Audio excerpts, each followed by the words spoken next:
I think it's safe to say that the UK entry this year, in terms of the title of the song, pretty much epitomizes of what on God's green earth happened on the first semi-final. I need to get my microphone over here, like a bell, excuse me. But yes, what the hell just happened?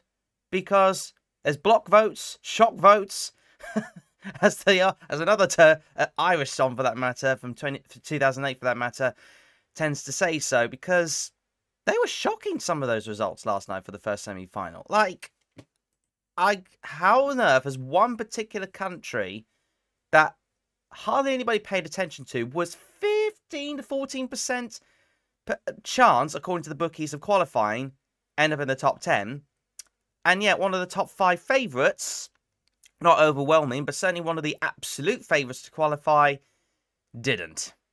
Like, I mean, you're going to get that at least probably a few years, like maybe sort of once every 3 or 4 years, but this is probably the most shocking one of the lot. Like, I don't get it. I really do not get this at all. But yeah, we need to analyse this properly now. Yeah, let's get the main crux of the whole entire thing out of the way. Aside from, I think, maybe 8 countries. I mean, look, I'm going to also put a brief shout out to Iceland. You know, well done. I wasn't 100% keen on it, but you know what? We need a little bit of excitement. We need a little bit of Jedward 2.0. So you know what? Fair play to have another Jedward in the final. Well done, Iceland. You kind of deserve it. I do really mean that. You do deserve it. I don't say the same for Portugal. I'm sorry. I'm so sorry. But the majority of people are saying this, so I might as well say it. How did Portugal qualify? It's one of those songs that just doesn't really suit the nature of the contest, and yet it did.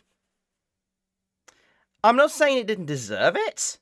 You know, in a way, any country that does well in a contest, or like gets praise or qualifies, blah, blah, blah. I'm not saying they don't deserve it. I think in a weird, roundabout way, they probably do deserve it. They've got a lot of love from it. Maybe the diaspora of Portugal kind of helps in regards to that, but I'm still lost. I'm still lost on this one. Like, how can something that sounds so, like, relaxing when you drive around be in the Eurovision Song Contest Grand Final compared to all of these other country songs which would suit Eurovision in some sort of degree? In my opinion, I don't think Portugal has that redeeming quality to do that. I get it's authentic. Like, it's an authentic song. It's very relaxing. It's very, you know, part of Portuguese culture. But, yeah. I don't get it. Maybe last year, and maybe a couple of years before that, I got it. Like, I get it, Irlanda. Still wasn't my personal favourite, but I get it now. Love 2021. Again, like last year, I don't get 22 much with Saudade, but I can understand it. 23, what was 23 again? I guess I kind of liked it. I can't remember now. But this time around, I don't get it. I really, really do not get it. I'm trying not to get angry because there is one particular country that somehow didn't make it, and I am just baffled. Absolutely baffled as to how this didn't make it. Just going to play this a bit of it now.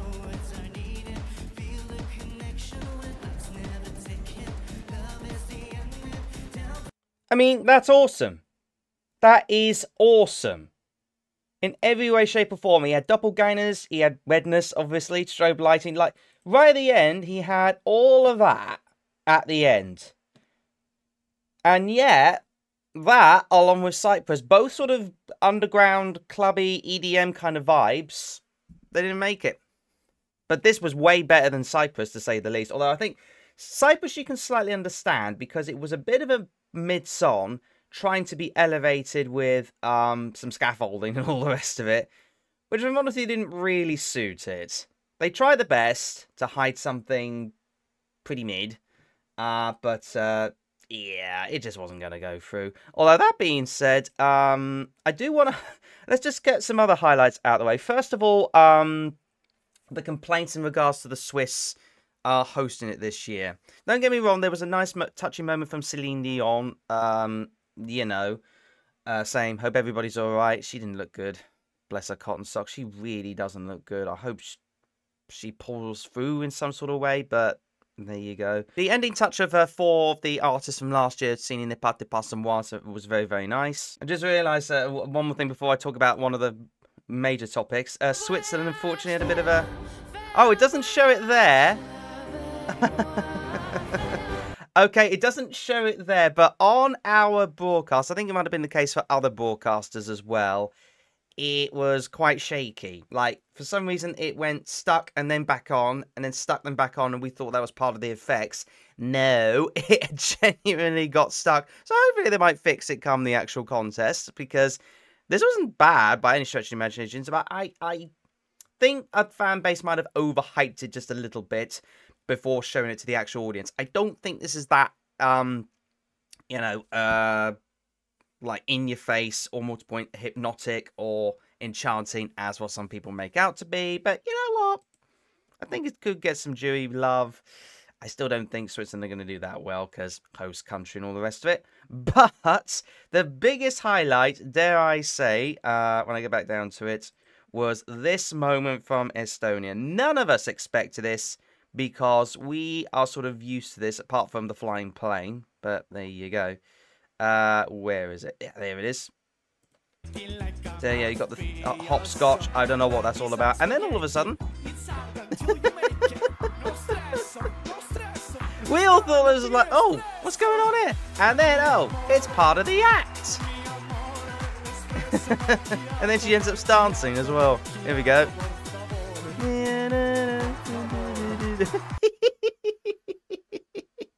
You know what? Give Estonia credit where credit's due. They know how to make a bit of a surprise when it comes to that. And then she gets, like, swished away as well afterwards.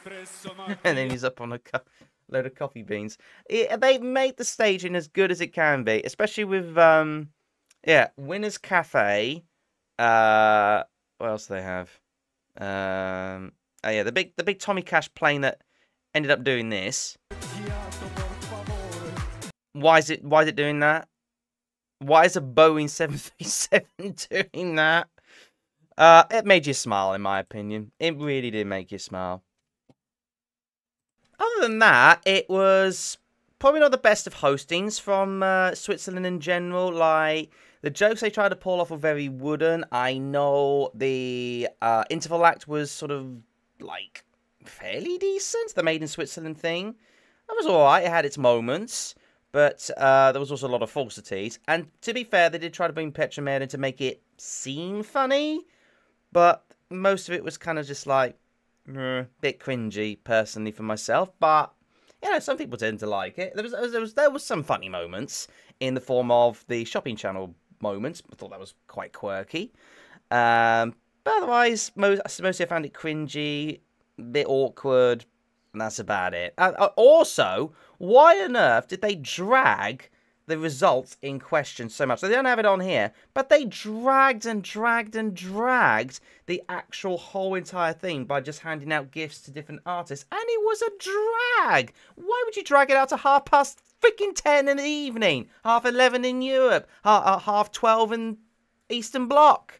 Ridiculous, Switzerland. Absolutely ridiculous. So yeah, we got a bit of a taste of what's to come now as far as this year's Eurovision Song Contest is concerned. Roll on Thursday, or more to the point, the jury show tonight. Some people are going to be saying certain things might go here, but I bet you any money the bulk of the Eurovision fan base are going to either agree or disagree once again with those in the arena.